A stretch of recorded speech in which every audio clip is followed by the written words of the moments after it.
வராகித்தாயின் சக்தி வாய்ந்த சத்திய வாக்கு இது.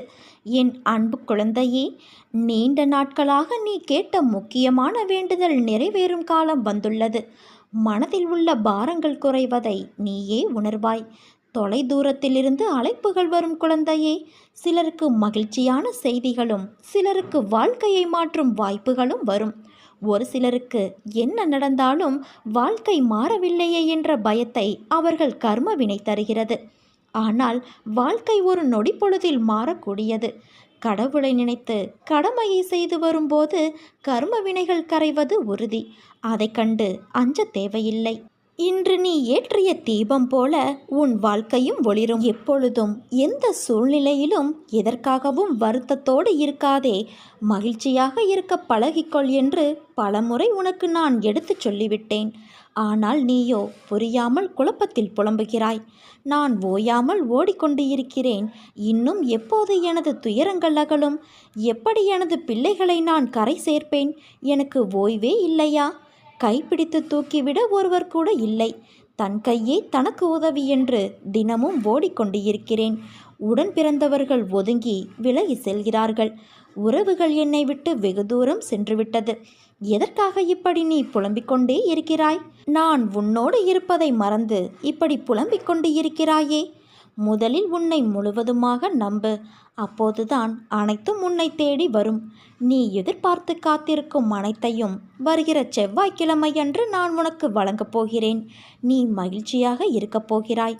அனைவரும் வியக்கும் வண்ணம் வாழ்க்கையில் உன்னை நான் உயர்த்தப் போகிறேன். நான் வைத்த பரீட்சையில் நீ ஜெயித்து விட்டாய் குழந்தையே. கவலைப்படாதே.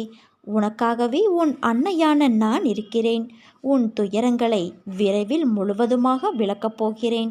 உன் பாரத்தை நான் சுமந்து கொண்டு இருக்கிறேன். எப்போதும் எதற்காகவும் கலங்காதே. உன்னுடைய சோதனை காலத்தை நான் பார்த்து கொள்கிறேன். விடியலை நோக்கி தினமும் காத்து கொண்டு இருக்கிறாய்.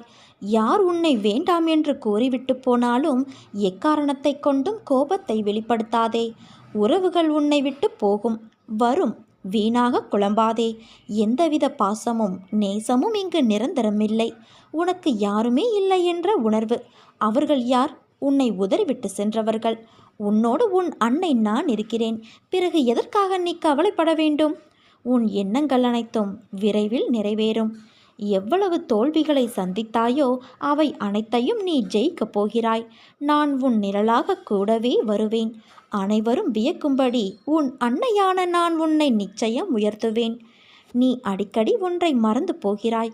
உன் கவனம் சிதறாமல் பார்த்துக்கொள். கொஞ்சம் பொறுமையாக இருக்க கற்றுக்கொள். நீ எதிர்பாராத நேரத்தில் எவ்வளவு விஷயங்களை உனக்கு நான் முடித்து தந்திருக்கின்றேன்.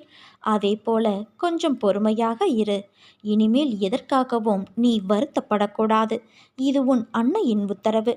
நீ எங்கிருந்தாலும் சரி, என் முன் மன்றாடி பக்தியோடு விசுவாசத்தோடு உன் கை நீட்டினால் நான் உன்னுடைய பக்திக்கும் விசுவாசத்திற்கும் ஏற்றவாறு இரவு பகலாக உன் பின்னால் நான் திடமாக நிற்பேன்.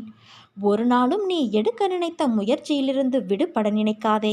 முழுவதுமாக அதில் ஈடுபடு. எதற்காகவும் எந்தவிதமான சூழ்நிலையிலும் கவலைப்படாமல் இரு.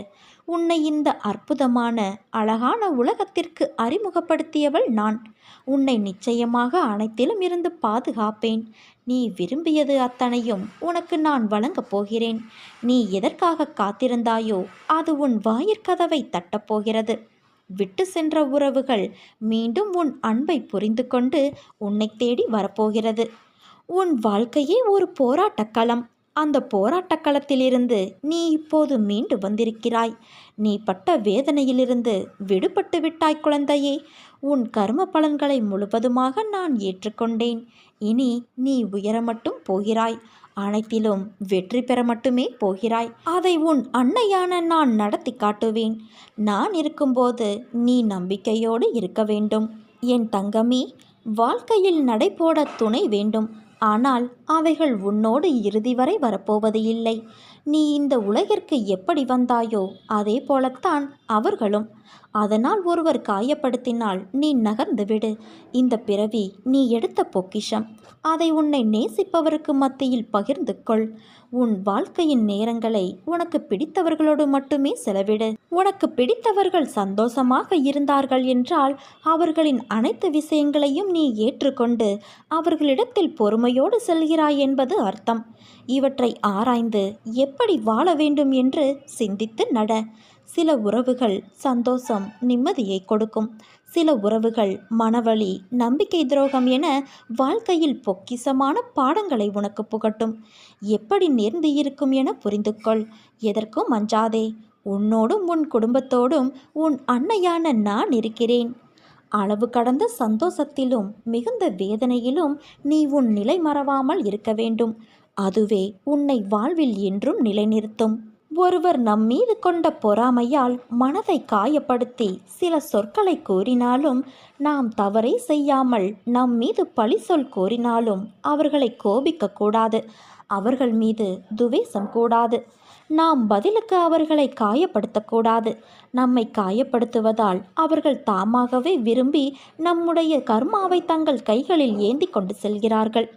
குரோதமும் துவேஷமும் பொறாமையும் பழிவாங்கும் உணர்வும் நம்மில் எழுந்தால் அடுத்தடுத்த ஜென்மங்களில் அதற்கு உண்டான பலனை நாம் தான் அனுபவித்தாக வேண்டும்.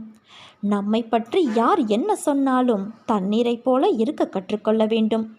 தண்ணீர் தம்மிடம் கலக்கும் எந்த வர்ணத்தையும் ஏற்றுக்கொண்டு அந்த வர்ணமாகவே தோற்றமளிக்கும் தன்மையுடையது. இறைத்தன்மையும் அதே போலத்தான். எல்லாமே கைவிட்டு போகிறது என்று நீ கவலை கொள்ளாதே. இலைகள் அனைத்தும் முதிர்ந்த பிறகுதான் மீண்டும் துளிர் விடுகிறது மரம். அதற்காக மரம் வருத்தப்படவில்லை. மனிதர்களுக்கும் இலையுதிர் காலம் உண்டு குழந்தையே. தேவையில்லாமல் உன்னை நீ வருத்தி கொள்ளாதே. நீ உன் வாழ்க்கையில் தத்தளித்து கொண்டு இருக்கிறாய் என்பதை நான் அறிவேன். உன்னை எனது கரம் கொண்டு இறுக பிடித்து காப்பாற்றி கொண்டு இருக்கிறேன். இன்னும் சில நாட்களில் அனைத்தும் மாறும். உன் எண்ணங்கள் அனைத்தும் நிறைவேறப் போகிறது. எல்லாம் தவறாக நடக்கிறதே, என்ன செய்வது என்று நினைக்காதே. நான் இருக்கிறேன். நிதானமாக யோசித்து செயல்படு. அவசரப்படாமல் பொறுமையாக இரு. உன்னை விட்டு யார் விலகினாலும் அதையே நினைத்து கவலைப்படாதே. எல்லாம் நன்மைக்கே என்று எடுத்துக்கொள். யார் உன்னை வெறுத்தார்களோ, யார் உன்னை உதாசீனப்படுத்தினார்களோ, யார் உன் நம்பிக்கையை கெடுத்தார்களோ அவர்கள் முன் நீ வளர்ச்சியடைந்து உன் வாழ்வில் வெற்றி பெறப்போகிறாய். உனக்கு வரும் அனைத்தையும் உன் அன்னையான நான் ஏற்பேன். என் அனுமதியில்லாமல் இங்கு எதுவும் நடக்காது.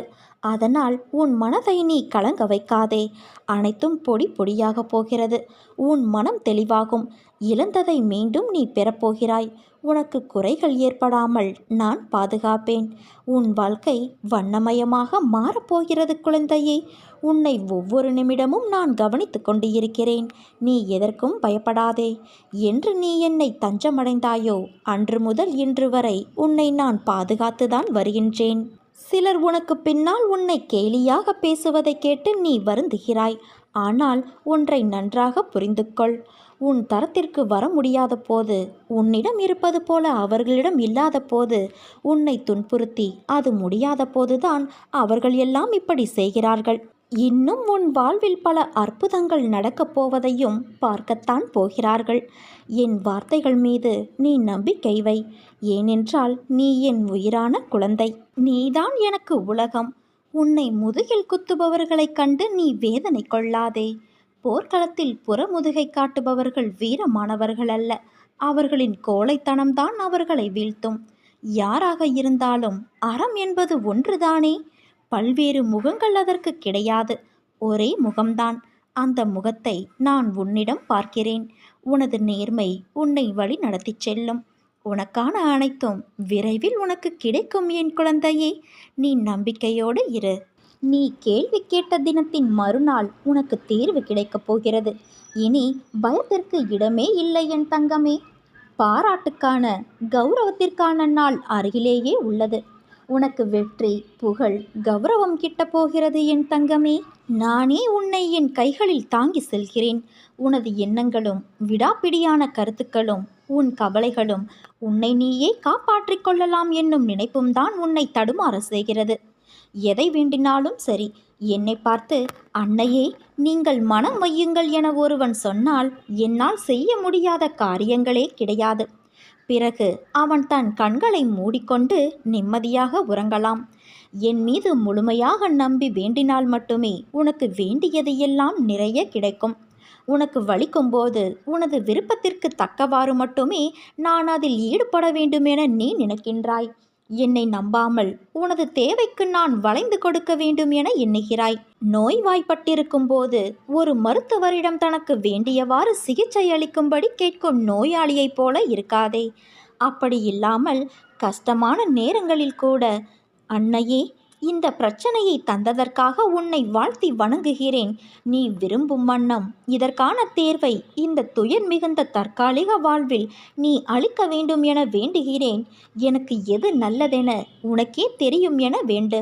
ஒரு சில நேரங்களில் கஷ்டங்கள் குறைவதற்கு பதிலாக அதிகமாகுவதாக உணரும் போதும் அதற்காக பதட்டப்படாமல் கண்களை மூடிக்கொண்டு, அன்னையே, உனது விருப்பமே நிகழும், நீயே அதை எண்ணுவாயாக என பிரார்த்தனை செய். அப்படி நீ செய்யும்போது தேவையான நேரத்தில் ஒரு அதிசயத்தை நான் நிகழ்த்தி காட்டுவேன். என்னை நீ முழுமையாக நம்பினால் மட்டுமே நடக்கும். நான் எப்போதும் உன்னையே நினைத்து கொண்டு இருக்கிறேன் என் தங்கமே. உன்னை என் கண்களில் வைத்து காப்பேன். உனக்கு கஷ்டகாலம் முடிந்து விட்டது. புண்ணியம் சேர்ந்திருக்கிறது. பாவம் விலக்கப்பட்டுள்ளது. அதனால் நீ இப்போது என்னுடைய வழிபாட்டை செய்கிறாய். இதை தெரிவிப்பதே நன்மையான விஷயம். கஷ்டகாலம் முடிந்த பிறகும் கஷ்டப்படுவானேன்? புண்ணியம் சேர்ந்த பிறகு அனைத்தும் நன்மையாக நடக்கப் போகிறது. நடக்கும் முன் வருத்தப்படுவானேன்? நீ நினைக்கும்போது நான் உனக்கு தரிசனம் தருகிறேன். கேட்டதை கொடுத்து நான் உன்னோடு இருப்பதை உறுதி செய்கிறேன். எவ்வளவு பெரிய கஷ்டமாக இருந்தாலும் நீ என் மீது நம்பிக்கை வைக்கும்போது நான் உனக்கு அதிக நம்பிக்கையையும் தன்னம்பிக்கையையும் தருவேன். உன்னை இந்த அற்புதமான அழகான உலகத்திற்கு அறிமுகப்படுத்தியவள் நான். உன்னை நிச்சயமாக அனைத்திலும் இருந்து பாதுகாப்பேன். நீ விரும்பியது அத்தனையும் உனக்கு நான் வழங்கப் போகிறேன் என் தங்கமே. என் துணை உனக்கு எப்போதும் இருக்கும். சில நேரம் என் குழந்தையின் நலனுக்காக வழிகளுடன் நடக்க வைப்பதே தீர்மான சூழலாய் அமைகிறது. ஆனால் அது நீண்ட நாள் தொடரும் அளவிற்கு நான் உன் அன்னை விடமாட்டேன். நீ நம்பிக்கையோடு இரு. உனக்கு நல்லதே நடக்கும்.